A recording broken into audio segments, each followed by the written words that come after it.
కాంగ్రెస్ పెద్దల big భూదందాకు check పడింది. గోపన్పల్లి భూములపై రంగారెడ్డి జిల్లా కలెక్టర్ ఉత్తర్వులను హైకోర్టు సస్పెండ్ చేసింది.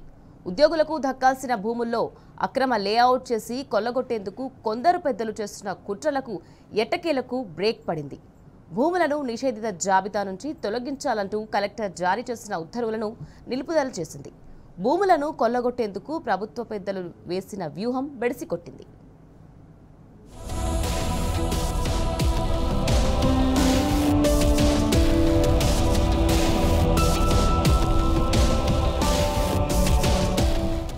రంగారెడ్డి జిల్లా శేర్లింగంపల్లి మండలం గోపన్పల్లి అసైన్ భూములపై హైకోర్టు కీలక ఆదేశాలిచ్చింది. 17 ఎకరాలను నిషేధిత జాబితా నుంచి తొలగిస్తూ రంగారెడ్డి కలెక్టర్ తీసుకున్న నిర్ణయాన్ని నిలుపుదల చేస్తూ హైకోర్టు ఉత్తర్వులు వెలువరించింది. గతంలో ప్రభుత్వమే పీఓటీ కింద స్వాధీనం చేసుకోవడం, ఆపై ఏపీ ఎన్జీఓలకు ఇచ్చిన భూమిని కేసీఆర్ ప్రభుత్వం తెలంగాణ ఉద్యోగుల కోసం తిరిగి స్వాధీనం చేసుకోవడం, వీటన్నింటికీ మించి ఈ భూములపై కొన్నేళ్లుగా హైకోర్టు స్టే కొనసాగుతుండడం, ఇలా ఏ కోణంలో చూసినా సర్కారు ఆధీనంలో ఉండాల్సిన భూములవి. ఇటీవల ఆ భూములను ప్రైవేటు వ్యక్తులకు సహేతుక కారణం లేకుండానే దారాదత్తం చేయడం అధికార న్యాయ వ్యవస్థలు సైతం విస్మయానికి గురిచేస్తోంది.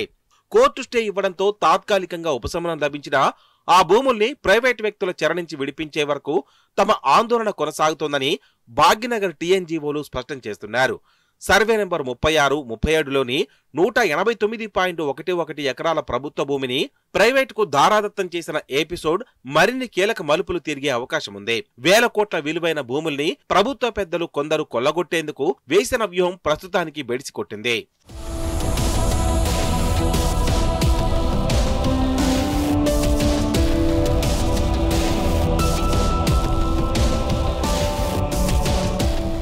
సుప్రీంకోర్టు ఉత్తర్వులను సాకుగా చూపి అధికార కాంగ్రెస్ పార్టీకి చెందిన పలువురు ప్రజాప్రతినిధులు, ముఖ్య నేత సోదరులు ఈ భూములపై భారీ స్కెచ్ వేశారు.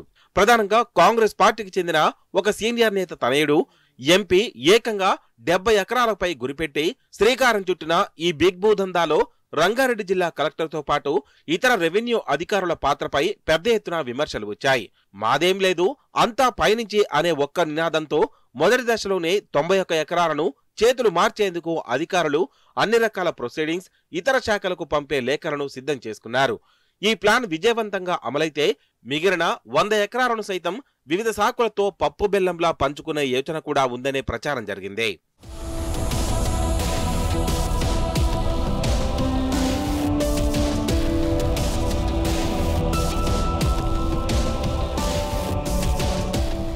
ఈ భూముల వ్యవహారంలో ప్రధానంగా రంగారెడ్డి జిల్లా కలెక్టర్ జారీ చేసిన ఉత్తర్వులు బయటకు రాకుండా గోప్యత పాటించడం వెనుక భారీ అవినీతి, అవకతవకలు ఉన్నాయని తెలుస్తోంది.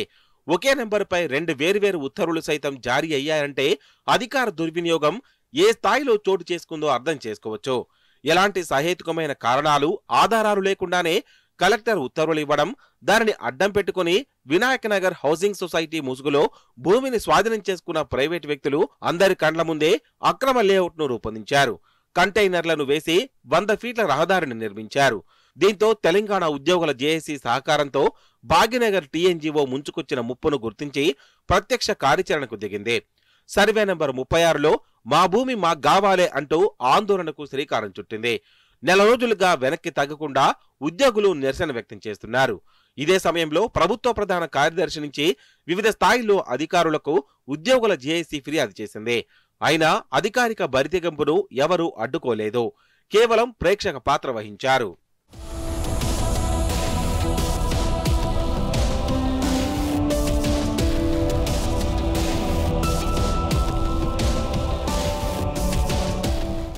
రాష్ట్ర రాజధానిలో అందున ప్రభుత్వ ఉద్యోగులు తమకు దక్కాల్సిన భూమిని ప్రభుత్వ పెద్దల కనుసన్నల్లో రంగారెడ్డి జిల్లా అధికారులు ప్రైవేటు వ్యక్తులకు దారాదత్తం చేస్తున్నారంటూ మొత్తుకున్న ప్రభుత్వంలోని ఏ స్థాయి ఉన్నతాధికారి కూడా పట్టించుకోలేదు. దీంతో భాగ్యనగర్ టీఎన్జీఓ న్యాయం కోసం హైకోర్టు తలుపు తట్టింది. ఉమ్మడి ఆంధ్రప్రదేశ్లో వైఎస్ హయాం నుంచి ప్రభుత్వ ఉద్యోగుల ఇండ్ల స్థలాల కోసం ఈ భూముల కేటాయింపు జరిగిన తీరు, ఆపై చోటు చేసుకున్న పరిణామాలను కోర్టు దృష్టికి తీసుకెళ్లారు. ప్రధానంగా 2014లోనే హైకోర్టు ఈ భూములపై ఇచ్చిన స్టేటస్ కో అంశాన్ని గుర్తు చేశారు. మరోవైపు సుప్రీంకోర్టు ఉత్తర్వులు ఇచ్చిన తర్వాత కేసీఆర్ ప్రభుత్వ హయాంలో సదరు ప్రైవేటు వ్యక్తులకు సంబంధించిన భూములు ఈ భూములు కావని రంగారెడ్డి కలెక్టర్, ఆర్డీఓ, తహసీల్దార్ ఇచ్చిన నివేదికను కోర్టు ముందుంచారు. వీటన్నింటినీ తొంగలో తొక్కి ఎలాంటి కారణాలు లేకుండా రంగారెడ్డి కలెక్టర్ 17.04 ఎకరాల ప్రభుత్వ భూమిని నిషేధిత జాబితా నుంచి తొలగించాలంటూ రిజిస్ట్రేషన్ శాఖకు రాసిన ఉత్తర్వులను కోర్టు దృష్టికి తీసుకెళ్లారు. దీంతో వెంటనే స్పందించిన హైకోర్టు ఈ ఉత్తర్వులను పరిశీలించాల్సిన అవసరం ఉన్నందున తదుపరి విచారణ వరకు సదరు ఉత్తర్వులను నిలుపుదల చేస్తున్నట్లు స్టే జారీ చేశారు. ఈలోగా ఆ భూములను మూడో వ్యక్తి పేరిట లావాదేవీలు జరపకుండా నిలువరించారు. తదుపరి విచారణను వచ్చే నెల 2వ తేదీకి వాయిదా వేశారు.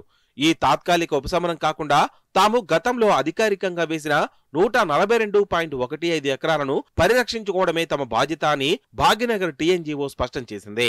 అప్పటి వరకు తమ ఆందోళన కొనసాగిస్తామని, న్యాయ పోరాటం కొనసాగుతుందని పేర్కొంది.